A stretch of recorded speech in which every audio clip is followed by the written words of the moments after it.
座座雪山，听起世界的寂寥，一片片旷野，袒露远古的胸膛。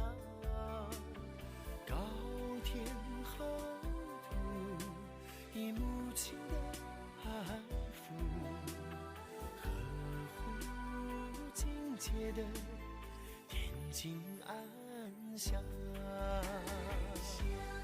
我歌颂花开，花开的地方，一个典藏古老神奇的地方。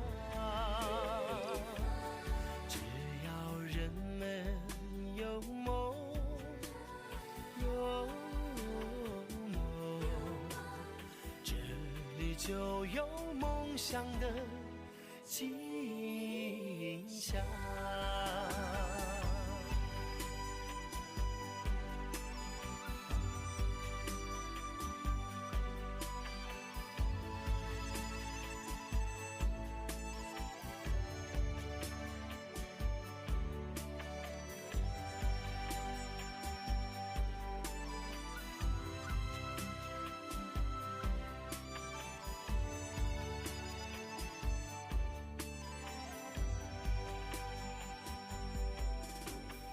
一个个苍生，紧贴太阳的